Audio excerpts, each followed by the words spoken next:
तो जय हिंद मेरे प्यारे साथियों, एक बार फिर से स्वागत है आप सभी का आपके अपने ऑनलाइन स्टडी प्लेटफॉर्म समग्र जीएस स्टडी पर।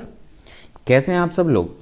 आई होप कि आप सब लोग स्वस्थ होंगे और अपनी इलाहाबाद हाई कोर्ट की जो तैयारी कर रहे हैं आप, वो भी बेहतरीन चल रही होगी। ठीक है, क्योंकि अब जो है पेपर आपका बहुत नज़दीक आ गया है। 4 और 5 तारीख को आपका एग्ज़ाम होना है और अब से मात्र आपके पास 13-14 दिन ही रह गए हैं देखा जाए तो। ठीक है, तो अब और जो है मेहनत को बढ़ा दीजिए दोस्त। फालतू का जो समय वेस्ट करते हैं उसको बंद कर दीजिए और केवल फोकस करिए अपनी तैयारी पर, है ना। तो आपके लिए आज ये चौथा प्रैक्टिस सेट लेकर आया हूँ। बहुत ही बेहतरीन क्वेश्चंस इसमें रखे गए हैं, तो आप लोग वीडियो को पूरा देखिए, है ना। और साथ ही आप मेरे साथ जो क्वेश्चंस आते हैं उनके आंसर देने की भी कोशिश किया करें, है ना। तो मज़ा आएगा, साथ साथ करेंगे, कोलैबोरेट करेंगे तो अच्छा लगेगा, है ना। तो चलिए शुरू करते हैं। और शुरू करने से पहले आप लोगों से गुजारिश है कि आप लोग वीडियो को अधिक से अधिक शेयर करें, ठीक है, लाइक भी करें। और चैनल पर यदि पहली बार आए हैं और सब्सक्राइब नहीं किया है तो सब्सक्राइब ज़रूर कर लें और बेल आइकन को भी प्रेस कर लें। तो हिंदी का ये प्यारा सा क्वेश्चन है हमारा पहला क्वेश्चन। क्वेश्चन है कि निम्न में कौन सा शब्द संज्ञा है। ठीक है, संज्ञा कह रहे कि सुंदर होगा, छोटा होगा, काला होगा या हिमालय होगा। तो बड़ा ही शानदार सा क्वेश्चन।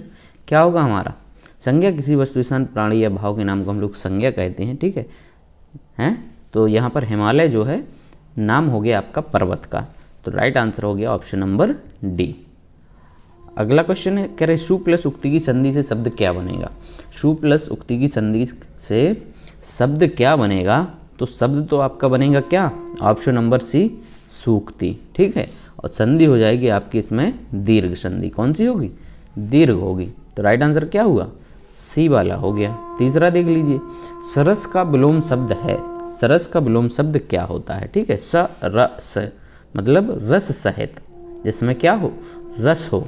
तो विलोम क्या होगा? इसका उल्टा, यानी नीरस, जिसमें रस ना हो। जिसमें रस ना हो यानी ऑप्शन नंबर सी हमारा बिल्कुल करेक्ट हो गया।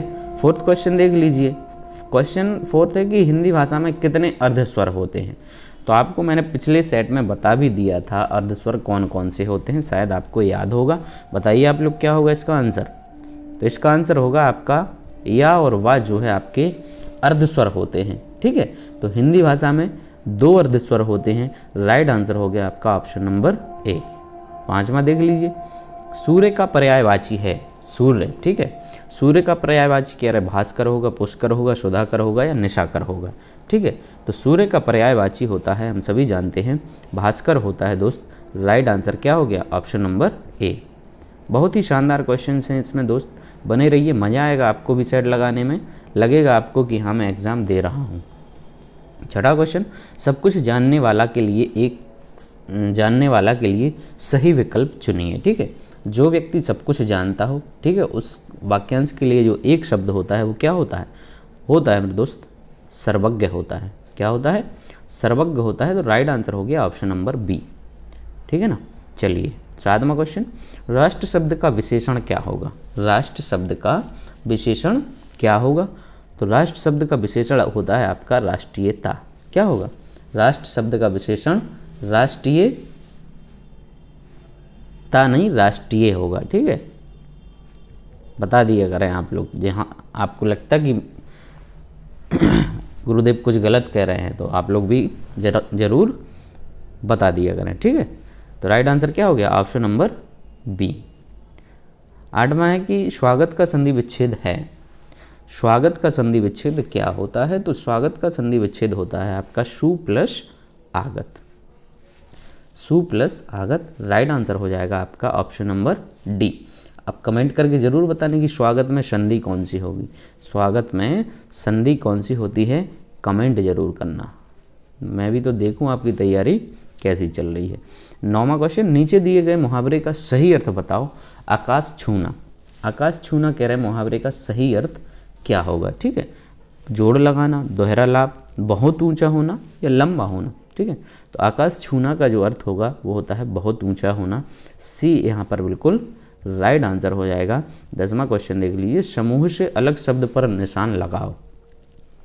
ठीक है, कह रहा है कि ये 4 जो शब्द दिए हैं इनमें से आपको कौन सा अलग है? साइकिल, कार, स्कूटर और हवाई जहाज। ठीक है, तो ये सारे क्या हैं? ये रोड वाले व्हीकल हैं। ठीक है, सड़क परिवहन वाले हैं। लेकिन हवाई जहाज जो है आपका वो कैसा है? ये एयरवेज है, ये वायुयान है, हवा में चलने वाला है। ठीक है, तो 10वें का आपका क्या हो जाएगा? सी बिल्कुल अलग हो जाएगा। 11वां देखते हैं, बाहर कौन खड़ा है? यहाँ कौन सा सर्वनाम प्रयोग किया गया है? ठीक है, कौन सर्वनाम क्या है? कौन हो गया। ठीक है, तो कह रहे कि सर्वनाम, कौन सा सर्वनाम है ये? कौन जो शब्द है कह रहे कि कौन सा सर्वनाम है। ठीक है, तो इस वाक्य में आपका होगा कौन, यानी प्रश्न पूछा गया ना, तो प्रश्नवाचक हो जाएगा।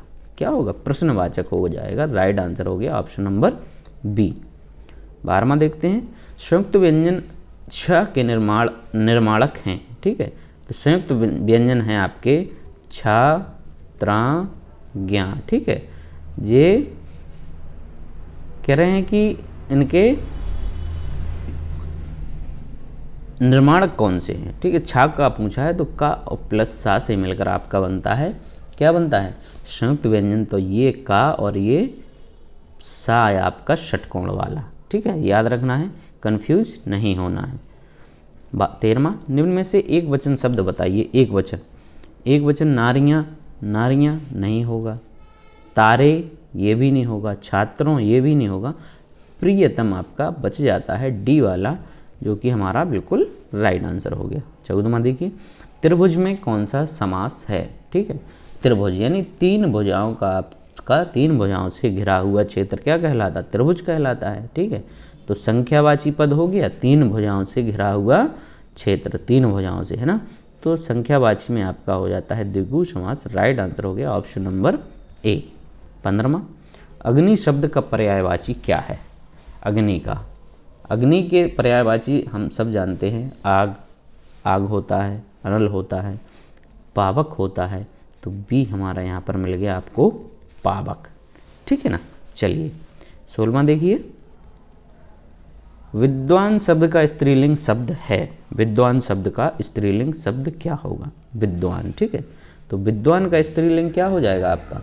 विद्वान का स्त्रीलिंग होगा आपका विदुषी होगा, है ना, क्या होगा? विदुषी। ओके, कोई दिक्कत? चलिए, कोई दिक्कत नहीं है, आगे बढ़ते हैं। उसने टेढ़ी चाल चली वाक्य में कौन सा कारक है? उसने टेढ़ी चाल चली वाक्य में कौन सा कारक है? ठीक है, कर्ता ने कर्म को, तो कौन सा कारक हो गया? कर्ता ने। उसने, किसने? उसने चली टेढ़ी चाल, कर्ता कारक। Okay, any problem? चलिए अगला देखते हैं। कर्म के आधार पर क्रिया के कितने भेद होते हैं? कर्म के आधार पर कह रहे हैं कि क्रिया के कितने भेद होते हैं? बताइए भैया, कितने होते हैं कर्म के आधार पर क्रिया के? तो क्रिया के आपके होते हैं 2 भेद। कितने? 2, अकर्मक क्रिया और सकर्मक क्रिया। कर्मक और सकर्मक क्रिया। आगे बढ़िए, 19वां देख लीजिए, कह रहे सूर्योदय में कौन सी संधि है? सूर्योदय में कौन सी संधि है भाई? गुण होगी, यण, वृद्धि या दीर्घ संधि। ठीक है, तो आपकी हो जाएगी इसमें गुण संधि। ऑप्शन नंबर ए हमारा यहाँ पर बिल्कुल करेक्ट हो जाएगा। 20वां देखिए, कह रहे विशेषण किस शब्द की विशेषता बताता है? तो विशेषण आपके बताते हैं संज्ञा की, बताते हैं सर्वनाम की, बताते हैं। यहाँ पर केवल संज्ञा लिखा है, तो ए हमारा यहाँ पर करेक्ट हो जाएगा। 21वां, वह दिन भर पढ़ता रहता है, रेखांकित पद में अव्यय का भेद बताइए। दिन भर, वह दिन भर पढ़ता रहता है, रेखांकित पद में अव्यय कौन सा होगा आपका? बताइए, आपको क्या लगता है यहाँ पर? ठीक है, दिन भर मतलब जोर दे रहा ना कि दिन भर पढ़ता रहता है, तो निपात हो जाएगा। क्या होगा दोस्त? निपात। यहाँ पर हमारा बी जो है एकदम से करेक्ट हो जाएगा। ठीक है, बल देते हैं, जब हम किसी चीज़ पर बल देते हैं, ठीक है, तो ऐसे शब्द, है ना, आपके निपात कहलाते हैं। मतलब उस वाक्य के अर्थ में किसी चीज़ पर एकदम से जोर देने वाले जो शब्द होते हैं वो क्या कहलाएंगे? आपके निपात कहलाएंगे। शुद्ध वाक्य का चयन कीजिए। उसका शिमला जाना है, गलत हो गया भाई, उसने शिमला जाना है, उससे शिमला जाना है, उसे शिमला जाना है, डी एकदम से करेक्ट है। 23 चमक उठी सन 57 में वो तलवार पुरानी थी में रस भेद बताइए। ठीक है, रस बताना है आपका कौन सा होगा। तो चमक उठी सन 57 में वो तलवार पुरानी थी, बुंदे लोहार बोलन के हमने सुनी कहानी थी, खूब लड़ी मर्दानी वह तो झांसी वाली रानी थी। वीर रस की अनुभूति हो रही होगी आपको, उत्साह आपके अंदर पैदा हो रहा होगा। तो राइट आंसर हो गया ऑप्शन नंबर बी। 24वां देख लीजिए, कह रहे कि काली घटा का घमंड घटा में अलंकार क्या होगा। ठीक है, घटा घटा शब्द का प्रयोग 2 बार हो रहा है। ठीक है, तो दोनों बार इसका अर्थ अलग अलग है। तो एक शब्द जब एक से अधिक बार आए और हर बार उसका अर्थ कैसा हो, अलग हो, तो ऐसा हमारा कौन सा अलंकार होता है, यमक अलंकार होता है। काली घटा यानी काले जो बादल हैं उनका क्या हो गया, घमंड घट गया यानी कम हो गया है ना। तो घटा का यहाँ पर दोनों घटा का अर्थ अलग अलग हो गया। राइट आंसर हो गया आपका यमक अलंकार। 25वां देखिए, अनु उपसर्ग से बना शब्द है। अनु उपसर्ग से बना शब्द यहाँ पर आपका कह रहे हैं कि कौन है। ठीक है, तो अनु प्लस चर पहले ही हो जाएगा, अनु प्लस चर। तो अनुचर आपका यहाँ पर एकदम से सही बैठेगा। राइट आंसर हो गया ऑप्शन नंबर ए। अब यहाँ से आपका आ जाएगा आपका जो है जीएस का पोर्शन है। बेहतरीन क्वेश्चन है दोस्त, बने रहिए अंत तक, मज़ा आने वाला है ना। कतई भी वीडियो को स्किप ना करें, पूरा देखें दोस्त, कुछ ना कुछ मिलता ही है यहाँ से। आप लोग वीडियो देख ही नहीं रहे हैं, बड़ा अफसोस हो रहा है मुझे कि क्यों नहीं देखते हैं, है ना। चलिए 51 है, कह रहा है poverty and unbritish rule in India पुस्तक के लेखक कौन है। Poverty and unbritish rule in India पुस्तक के लेखक कह रहे आर.सी. दत्त होंगे, दादा भाई नौरोजी, सी.आर. दास या अरविंद घोष। तो दोस्त ये जो बुक है ये है आपकी किसकी, दादा भाई नौरोजी की है। किसकी है, दादा भाई नौरोजी की है। और इनको the grand old man of India के नाम से भी जाना जाता है, the grand old man of the India. ठीक है, साथ ही जो इनके बारे में कुछ और फैक्ट हैं जो आप जान लीजिए कि ये ब्रिटिश संसद में, ब्रिटेन की संसद में चुनकर पहुंचने वाले पहले एशियाई व्यक्ति थे। कौन थे, दादा भाई नौरोजी। चलिए 52वां देख लीजिए, सार्क का सचिवालय कह रहे हैं कि कहाँ है। ठीक है, तो ये सार्क जो है आपका दक्षिण एशियाई क्षेत्रीय सहयोग संगठन है, जिसको हम इंग्लिश में कहेंगे, क्या कहेंगे, South Asian association. South Asian association आपका South Asian association for regional cooperation करके इसका फुल फॉर्म होगा। ठीक है, तो इसका जो गठन हुआ था आपका, ठीक है, इसकी स्थापना हुई थी आपकी 8 दिसंबर और 1985 में। ठीक, जिसका मुख्यालय है आपका कहाँ पर है, तो मुख्यालय आपका है इसका काठमांडू में है। ठीक है, इसका मुख्यालय है आपका कहाँ पर दोस्त, ये आपका हो जाएगा काठमांडू में। राइट आंसर क्या हो गया, ऑप्शन नंबर सी। ठीक, चलिए बांग्लादेश में इसका गठन हुआ था। कहाँ हुआ था, बांग्लादेश के ढाका में इसका गठन हुआ था। 53 देखते हैं, कह रहे हैं HTTP से क्या तात्पर्य है। HTTP से क्या तात्पर्य है आपका, क्या तात्पर्य होगा, hyper text transfer protocol, high text trap product, hyper text transfer. तो हाइपर टेक्स्ट ट्रांसफ़र प्रोटोकॉल जो है आपका ऑप्शन नंबर ए बिल्कुल करेक्ट हो जाएगा, HTTP, है ना। और ये इसका अपन इंटरनेट में इसका प्रयोग करते हैं, www. है ना, ये करके आपका इसमें आता है। तो राइट आंसर यहाँ पर हो गया आपका ऑप्शन नंबर ए। 54 देख लिए, कह रहे कुचिपुड़ी शास्त्रीय नृत्य शैली किस राज्य से संबंधित है। कुचिपुड़ी तो कई बार रिपीटेड क्वेश्चन है, हर जगह मतलब पूछे ही पूछा जाता है ये, है ना। तो बिल्कुल आपके होठों पे इसका नाम होना चाहिए, आंध्र प्रदेश, कुचिपुड़ी। 55 है, नीली क्रांति निम्न में से किससे संबंधित है। तो नीली क्रांति जो है मेरे दोस्त, ये आपकी संबंधित है किससे है, तो नीली क्रांति संबंधित है आपकी मत्स्य उद्योग से, या जिसको कहेंगे अपन फिशिंग, ठीक है, ये फिशिंग से संबंधित है। और इसके जनक किसको कहा जाता है? नीली क्रांति का जनक किसे कहा जाता है? डॉक्टर हीरालाल चौधरी को। किसको कहा जाता है? डॉक्टर हीरालाल चौधरी को इसका जनक कहा जाता है, ठीक, याद रखना है आपको। 56वां, राज्यसभा का सदस्य निर्वाचित होने के लिए न्यूनतम आयु कितनी होनी चाहिए? बताइए कितनी होनी चाहिए? 25 तो होती है लोकसभा की, ठीक है, MP बनने के लिए 25 होती है, मेंबर ऑफ पार्लियामेंट में आपका लोकसभा सदस्य बनने के लिए 25 होती है, लेकिन आपका राज्यसभा के लिए आपकी आयु 30 वर्ष की आयु पूर्ण करना चाहिए, तभी आप राज्यसभा के सदस्य निर्वाचित हो सकते हैं। 57, DNA का असंक्षिप्त रूप क्या है? ठीक है, तो मतलब DNA का इन्होंने फुल फॉर्म यहाँ पर पूछा है। DNA का full form deoxyribo nucleic acid, पहला यहाँ पर बिल्कुल करेक्ट हो गया, ठीक है। चलिए 58, बंगाल विभाजन किसने किया था? बंगाल विभाजन कह रहे हैं कि किसने किया था, तो बंगाल विभाजन आपका हुआ था 19 जुलाई 1905 को, ठीक है। 19 जुलाई 1905 को बंगाल विभाजन किसने किया था दोस्त? तो एक कर्जन ने किया था, लॉर्ड कर्जन ने। राइट आंसर हो गया ऑप्शन नंबर बी। 59, सिलोन किस देश का पुराना नाम है? सिलोन बर्मा का, श्रीलंका का, सिंगापुर या थाईलैंड का? तो सिलोन पुराना है आपका नाम किसका? श्रीलंका का है। राइट आंसर हो गया ऑप्शन नंबर बी। आगे बढ़ते हैं। केंद्रीय आलू शोध संस्थान कहाँ पर स्थित है? केंद्रीय आलू शोध संस्थान कानपुर में है, कोलकाता में है, लखनऊ में है या शिमला में है, ठीक है। तो सबसे पहले जब इसकी स्थापना हुई थी 1949 में, और ये हुई थी पटना में, ठीक है। लेकिन अभी जो करंट सिचुएशन है इसकी, वर्तमान में जो स्थित है ये, ठीक है, 1956 में इसको शिफ्ट कर दिया था, कहाँ पर? शिमला में कर दिया था। तो अब ये स्थित है आपका कहाँ पर? शिमला में था। राइट आंसर हो गया D फॉर डेनमार्क, ठीक। चलिए नेक्स्ट 61, चिल्का झील कहाँ है मेरे भाई? चिल्का झील कहाँ पर स्थित है? तो चिल्का झील जो है आपकी, ये खारे पानी की सबसे बड़ी झील है। खारे पानी की सबसे बड़ी झील है, और ये स्थित है आपकी कहाँ पर है? ओडिशा में है। राइट आंसर हो गया ऑप्शन नंबर सी।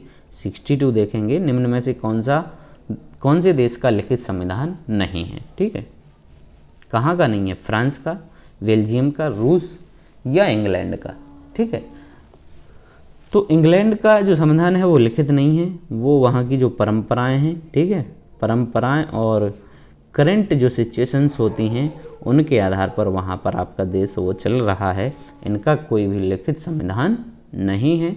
राइट आंसर हो गया कौन सा? डी। 63, महात्मा गांधी इनमें से किसके संपादक थे? National Herald, modern review, young India या सेमिनार के, ठीक है।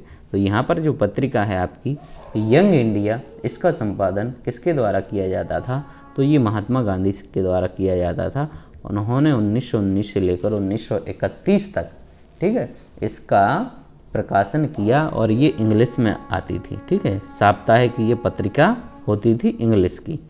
64, थार मरुस्थल कहाँ स्थित है? थार मरुस्थल हरियाणा में है, गुजरात में है, राजस्थान में है या पंजाब में है? तो भाई मरुस्थल तो हमारे राजस्थान में ही है, ठीक है। कहाँ है?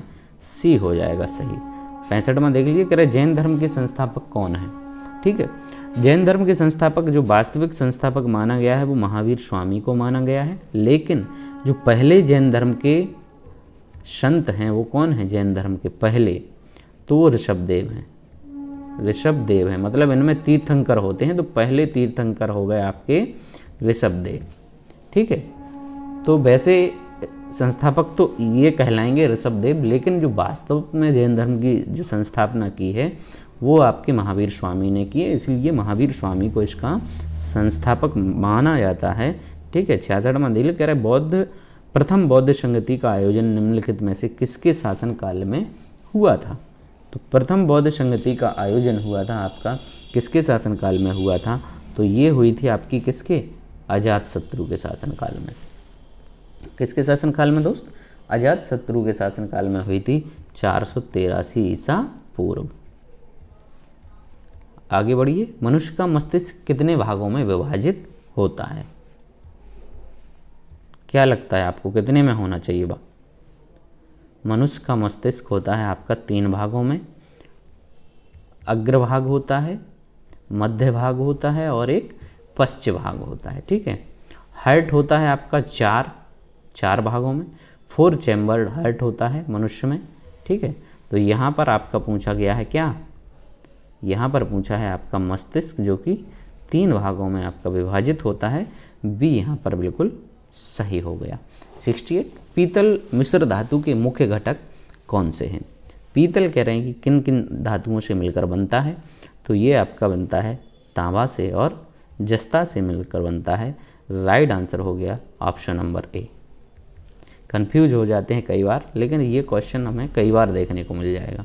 69, विद्युत मोटर डॉट डॉट ऊर्जा को यांत्रिक ऊर्जा में बदलता है। ठीक है।